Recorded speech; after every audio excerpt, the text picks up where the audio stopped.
Assalamualaikum warahmatullahi wabarakatuh. Perkenalkan, nama saya Satria Putra Pradana, nomor absen 29, asal kelas 11 IPA 5. Di sini saya mau menyampaikan rangkuman bab 6 dari halaman 176 sampai 180. Sebelum itu, saya mau memberikan saran mengenai virus corona. Sebaiknya kita di rumah saja, dikarenakan dengan di rumah kita dapat memutus rantai penyebaran virus corona. Baiklah, saya akan memulai rangkuman yang saya buat pada halaman 176 sampai 180. A. Makna persatuan dan kesatuan. Dalam substansi persatuan dan kesatuan bangsa terdapat 6 konsep dasar, yaitu persatuan, kesatuan bangsa, integrasi nasional, nasionalisme, dan patriotisme.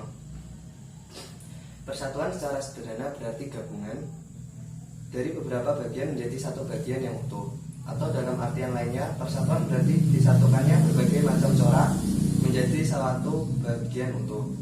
Dengan begitu, persatuan bangsa berarti persatuan bangsa Indonesia dari Sabang sampai Merauke. Dengan terbinanya persatuan bangsa akan melahirkan kesatuan bangsa, yaitu kondisi yang utuh yang memperhatikan keamanan, kesentosaaan, dan kejayaan. Konsep kesatuan yang kita anut meliputi aspek ilmiah dalam kurung konsep kewilayahan dan aspek sosial dalam kurung politik, sosial, budaya, pertahanan, dan keamanan. Kesatuan wilayah meliputi darat, laut, dan nusantara. Kesatuan wilayah meliputi darat, laut, dan udara. Kebulatan ini sesuai dengan politik kewilayahan yang kita anut, yaitu wawasan Nusantara. Berdasarkan wawasan Nusantara, negara kita memiliki karakteristik sebagai berikut. 1. Negara kepulauan yang berarti suatu wilayah lautan yang ditaburi pulau-pulau besar dan kecil. 2. Konsep utama adalah menunggalnya wilayah laut, darat dengan wilayah laut. 3. Laut atau perairan merupakan wilayah pokok, bukan merupakan pelengkap. 4. Laut merupakan bagian tidak terpisahkan dari daratan, bukan pemisah daratan dan pulau yang satu dengan yang lainnya. 1. Perwujudan kepulauan Nusantara sebagai satuan politik. A. Bahwa keutuhan wilayah nasional dengan segala isi dan kekayaan merupakan suatu kesatuan wilayah, wadah, ruang lingkup, dan kesatuan mitra seluruh bangsa, serta menjadi modal dan milik bersama bangsa. B. Bahwa bangsa Indonesia yang terdiri dari berbagai suku dan bicara dalam berbagai bahasa daerah, memeluk dan meyakini berbagai agama dan kepercayaan terhadap Tuhan Yang Maha Esa, harus merupakan satu kesatuan yang bulat dalam artian seluas-luasnya. C. Bahwa secara psikologis bangsa Indonesia harus merasa satu nasib sepenanggungan, sebangsa dan setanah air, serta mempunyai satu tekad yang kuat dalam mencapai cita-cita. D. Bahwa Pancasila adalah satu-satunya falsafah ideologi bangsa Indonesia yang melandasi, membimbing, dan mengarahkan bangsa menuju tujuannya. E. Kehidupan politik seluruh wilayah Nusantara merupakan satu kesatuan politik yang diselenggarakan berdasarkan Pancasila dan Undang-Undang Dasar Negara Republik Indonesia tahun 1945. F. Bahwa seluruh kepulauan Nusantara merupakan kesatuan hukum dalam arti hanya ada satu hukum yang mengabdi pada kepentingan nasional. G. Bangsa Indonesia hidup berdampingan dengan bangsa lain, ikut menciptakan perdamaian dunia berdasarkan kemerdekaan, perdamaian abadi, dan keadilan sosial melalui politik luar negeri, bebas aktif serta diabadikan untuk kepentingan nasional. 2.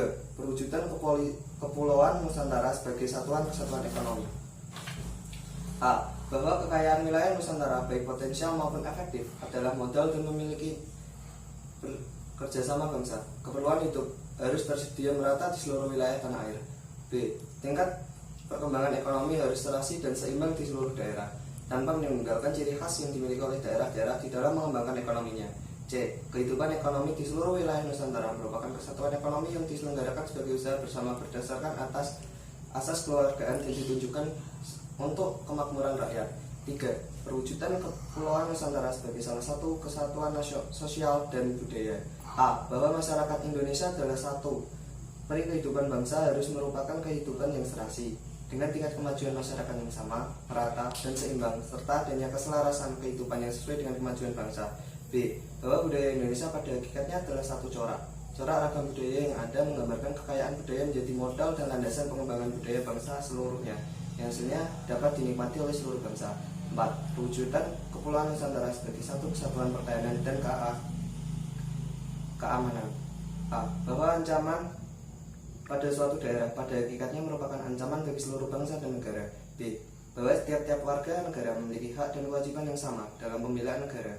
Hal ini menjelaskan bahwa bangsa Indonesia tidak hanya dipersatukan dari aspek kewilayahannya, tetapi juga meliputi aspek ideologi, politik, ekonomi, sosial, dan budaya. Sebagai politik kewilayahan, wawasan Nusantara mempunyai sifat manunggal dan utuh. Konsep keempat yaitu integrasi nasional, yang berarti integrasi yang terjadi dalam tubuh bangsa dan negara Indonesia. Beberapa faktor sebagai berikut: 1. Pancasila. 2. Undang-Undang Dasar Negara Republik Indonesia tahun 1945. 3. Lagu Kebangsaan Indonesia Raya. 4. Bahasa Indonesia. 5. Sumpah Pemuda. Konsep kelima adalah nasionalisme, yang berarti suatu paham yang menganggap kesetiaan tertinggi atas setiap pribadi harus diserahkan kepada negara. Konsep keenam adalah patriotisme, merupakan sikap sudi mengorbankan segalanya untuk kejayaan tanah air, bangsa, dan negara. Ciri-ciri sifat patriotisme yaitu 1. Cinta tanah air. 2. Rela berkorban. 3. Menempatkan persatuan dan keselamatan bangsa dan negara di atas segalanya. 4. Berjiwa pembaru. 5. Tidak kenal menyerah. Sekian dan terima kasih dari rangkuman yang saya buat. Assalamualaikum warahmatullahi wabarakatuh.